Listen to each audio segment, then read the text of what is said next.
Boa noite a todos. Boa noite. Que a paz de Jesus nos envolva nessa hora. Vamos fechar os nossos olhos, vamos nos sintonizando com a espiritualidade amiga aqui presente e vamos fazer uma prece. Mestre amado Jesus, venha a nós os seus pequeninos da terra. Digna-te, Jesus querido, abençoar-nos nesta hora. Abençoa, Mestre, o nosso propósito do aprendizado. Que a sua luz divina possa dissipar as sombras, as nuvens que atrapalham os nossos raciocínios, que deturpa a nossa sensibilidade, de maneira que tenhamos uma visão mais ampla das lições desta noite. Ajuda-nos, Mestre, sempre com sua mão amiga. Que tenhamos sempre o seu apoio, a sua sustentação na nossa jornada terrena. Que nós possamos dar o nosso melhor, buscando sempre seguir teus passos, mesmo tropeçando, caindo, que jamais nos apartemos de tuas pegadas. Obrigada, Jesus querido, pelo seu amor, pela sua dedicação. Por favor, permaneça conosco, hoje e para todo sempre. Que assim seja, graças a Deus. Bem, a nossa reflexão de hoje é sobre construir sobre a rocha.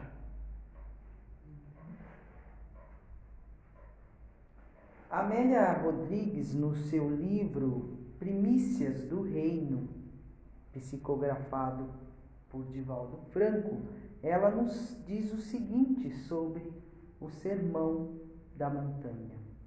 Ela diz assim: o Sermão da Montanha é o mais belo poema que jamais irá se repetir.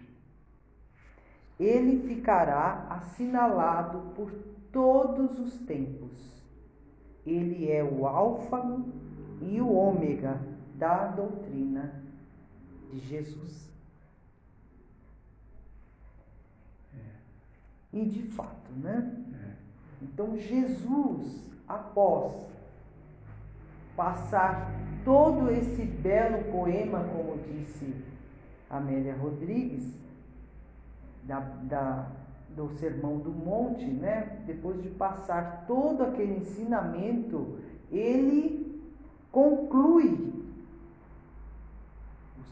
as suas lições, arrematando com este ensinamento aqui que diz assim: todo aquele que ouve estas minhas palavras e as pratica será comparado a um homem prudente que edificou a sua casa sobre a rocha.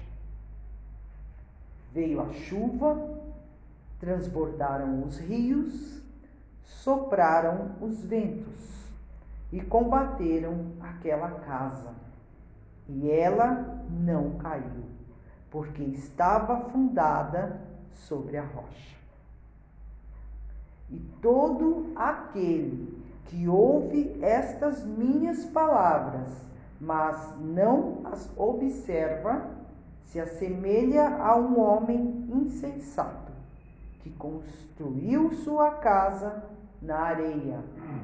Quando a chuva caiu, os rios transbordaram, os ventos sopraram e a açoitaram, ela foi derrubada, e grande foi a sua ruína.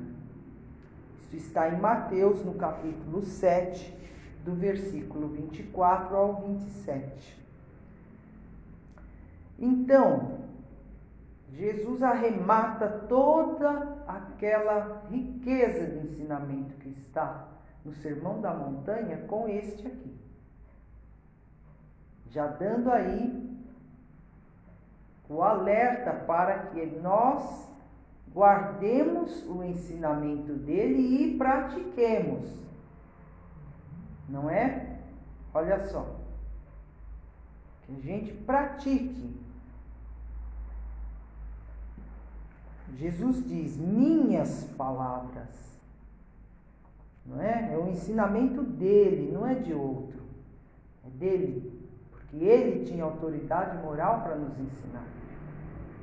Quando eu venho aqui passar algum ensinamento, eu não estou passando algo meu. Não é meu. Eu estou estudando junto. Né? O ensinamento que eu venho passar é fundamentado no ensinamento do Cristo, do Evangelho do Cristo, não é meu. Então, ele sim tinha autoridade para ensinar. Por isso que a gente deve seguir o ensinamento dele. Sempre. Porque muitas vezes pode surgir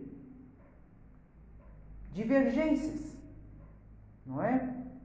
As pessoas interpretam de maneira errada ou de maneira diversa e pode sair aí alguma confusão. Então vá pelo que ele ensinou, sempre, pelo que Jesus ensinou.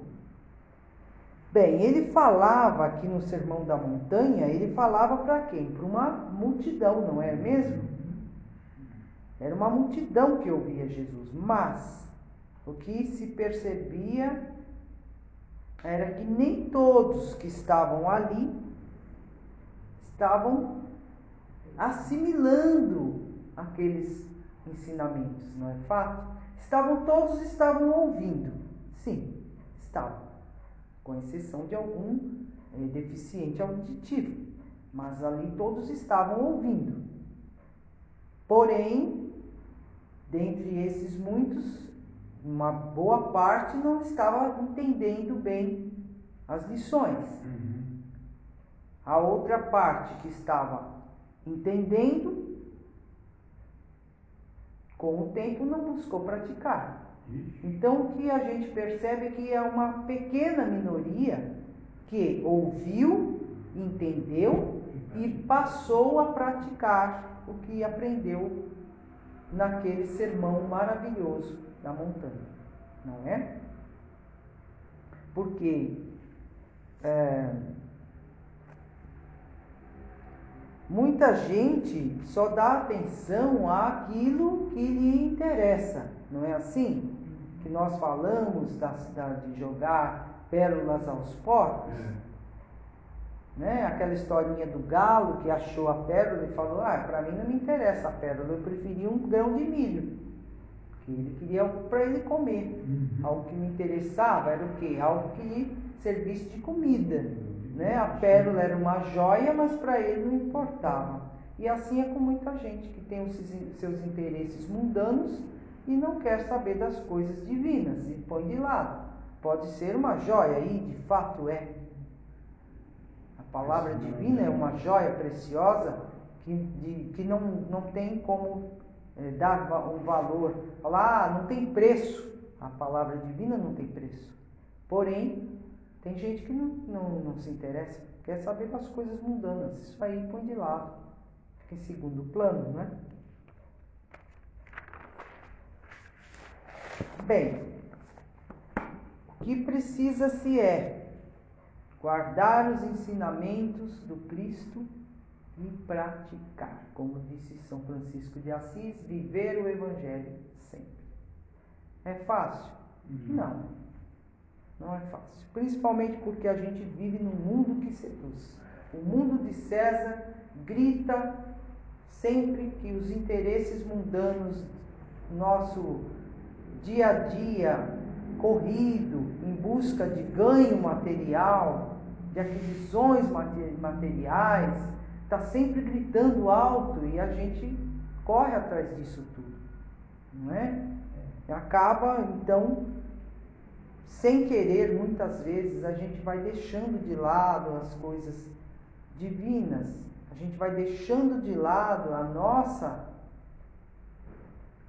lapidação, porque nós somos joias de Deus, mas somos brutos, diamante bruto, que precisa ser lapidado para poder brilhar. E essa lapidação é feita por nós mesmos. A gente precisa se autoconhecer e buscar burilar os sentimentos dentro da gente, de maneira que vai lapidando e criando ali um brilho, né?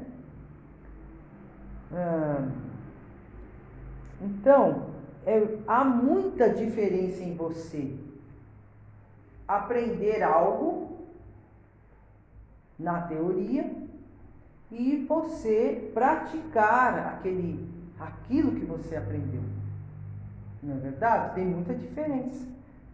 Teoria é uma coisa, prática é outra, né? Então, é como se eu lesse a receita de um bolo. Eu li a receita, entendi, mas fazer o bolo é outra coisa.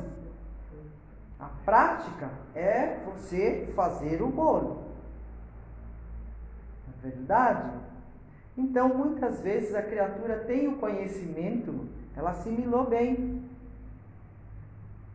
as lições do Cristo, mas ela não pratica. Ela não põe em ação no seu dia a dia, aqui no mundo de César. Não é mesmo? Ah, é tudo tão bonito, maravilhoso. Aí dentro da casa religiosa, lê os capítulos, os versículos, é tudo muito lindo, maravilhoso, mas deixa lá. Põe o pé fora da casa religiosa, volta para o mundo de César e esquece o que aprendeu lá dentro, deixa lá guardadinho para usar um outro dia quando voltar. E na sua vivência no dia a dia ali no mundo, não aplica. Né? E a gente precisa praticar, porque a gente precisa ir edificando a nossa crença, porque a boa crença é aquela que a razão te mostra. Não é fato? Não é aquela crença que você herdou dos seus pais. Ah, eu herdei, vamos supor, eu sou espírita porque meus pais eram espíritas. Então eu segui. Mas eu não me importo, é só um título que eu uso. Se alguém me perguntar, qual é a sua religião? Eu digo que sou católico, eu sou evangélico.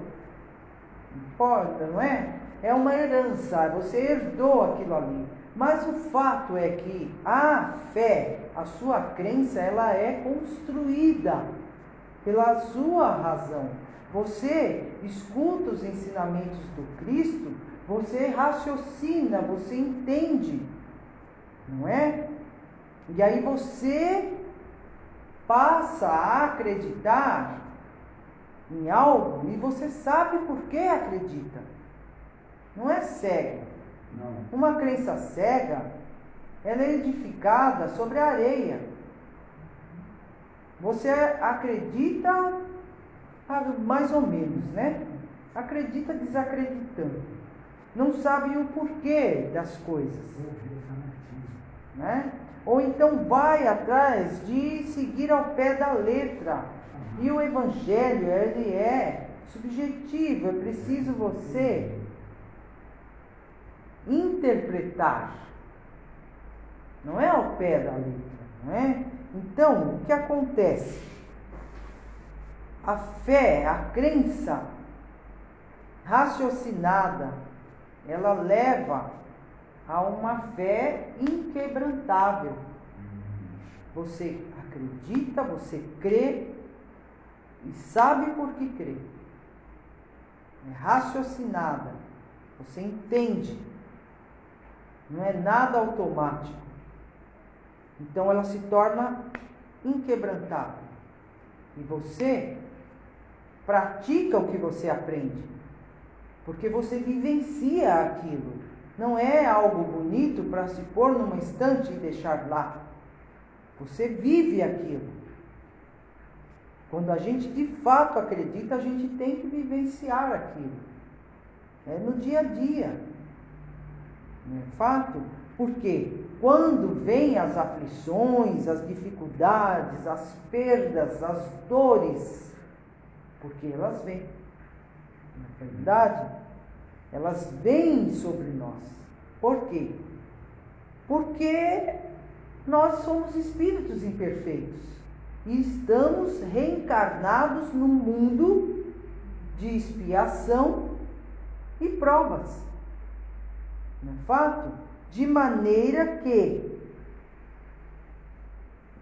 dia virá em que nós vamos ter que enfrentar certas tribulações. Não é? Porque a hora do testemunho de fé, porque a fé da gente é testada, virá para qualquer um de nós, para todos nós. O dia do testemunho da fé virá, né? E se tivermos realmente uma fé raciocinada, inquebrantável, nós não seremos abalados com as tempestades da vida. Seremos açoitados pelos ventos? Sim, seremos. Mas não vamos cair. Não é fato? Por quê? Porque essa fé firme nos dá a força, a coragem necessárias, a paciência, a resignação para passarmos por essas provas, né? E sairmos vitoriosos, bem-sucedidos. Não é verdade? O contrário, a fé fraca, vacilante, a fé cega. Aquela fé que se crê sem saber porquê, que não se entende a justiça de Deus, não entende os seus desígnios. Essa fé herdada, não é uma fé raciocinada, ela é herdada. Não é? Uma fé onde não se tem a prática do Evangelho. Uma fé sem Evangelho, uma fé sem Cristo. Quando vêm as tribulações, porque elas virão, né? Aí vem o que junto? Vem o desespero, vem a revolta, vem a descrença, né? Vem a descrença. Quantos a gente escuta que depois de certa situação difícil, de certa situação difícil, acaba blasfemando contra Deus e dizendo: eu não acredito mais em Deus. Deus não é justo, Deus não é bom. Quantos a gente escuta? A criatura descrê. Por quê? Porque a sua crença, a sua fé era muito vacilante, era fraca, era uma fé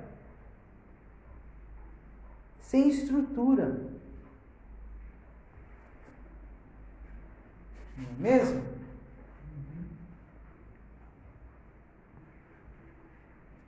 E aí, depois da revolta,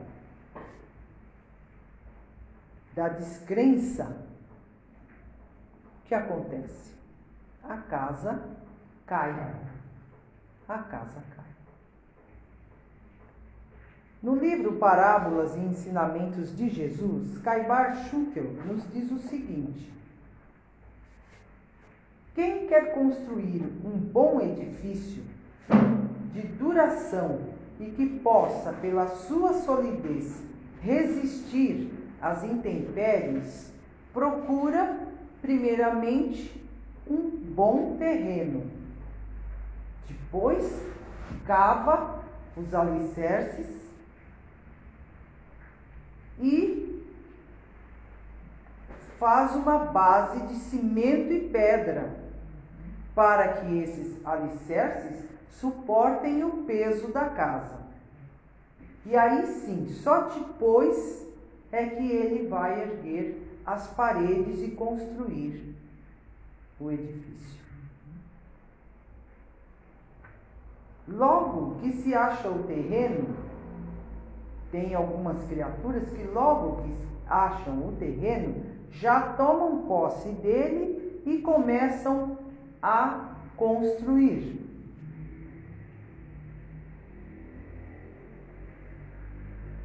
Sem olhar se o terreno é bom, apressadamente não fazem o alicerce, não é?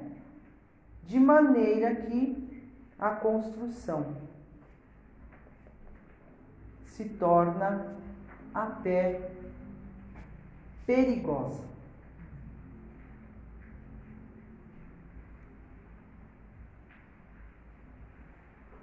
Assim é a religião. Quem procura, com boa vontade e livre de ideias preconcebidas, a verdade e está disposto a abraçá-la, está edificando sobre a rocha.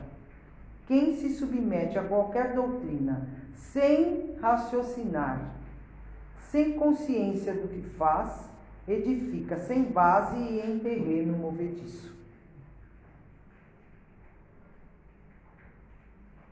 Assim também, quando se encontra a verdade, depois de tê-la procurado e de se estar certo pela investigação, pelo raciocínio, pelo exame,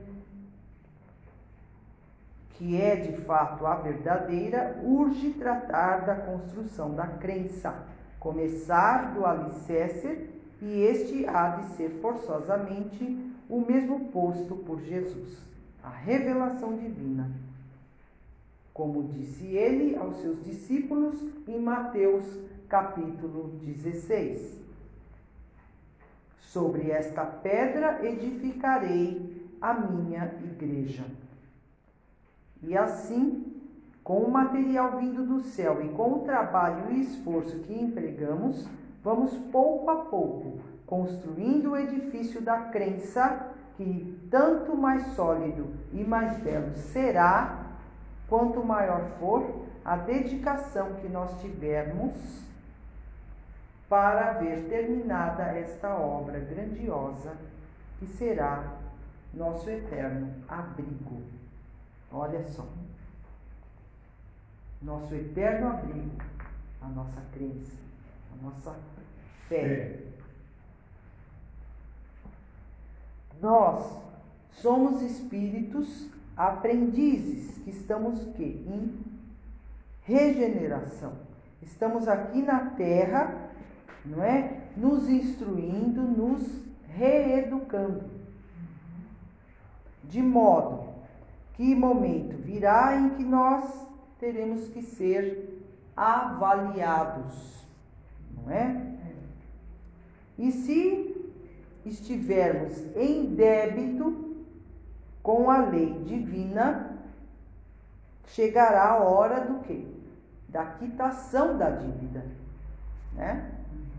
E se tivermos uma fé sólida, a gente consegue pagar a dívida, a gente consegue tirar uma boa nota na avaliação.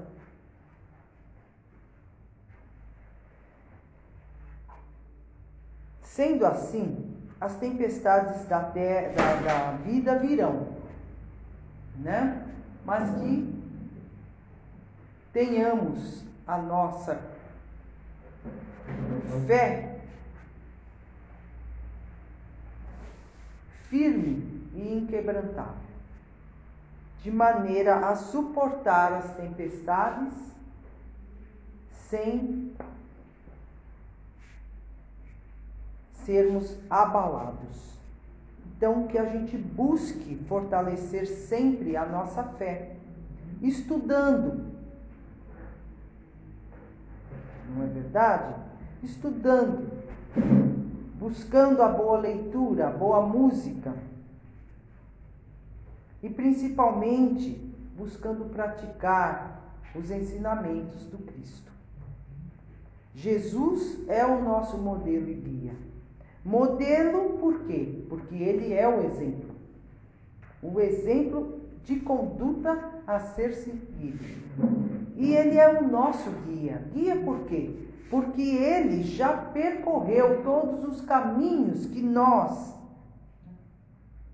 estamos ainda por percorrer. Né? Nos falta ainda uma longa jornada a percorrer. E Jesus já percorreu todos esses caminhos e já chegou à perfeição. Então, só quem já trilhou todos os caminhos, que já conhece tudo, é que pode ser guia de algo, não é mesmo? Por isso ele é o nosso guia.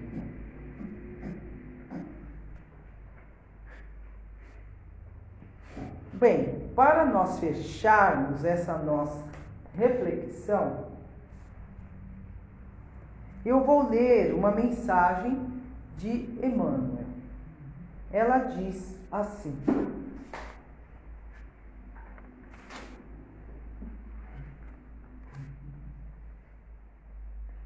a mensagem diz assim: através de numerosas reencarnações, temos sido cristãos sem Cristo. Olha isso. Por adorá-lo nas igrejas e desdenhá-lo nas ruas, é que temos naufragado vezes sem conta.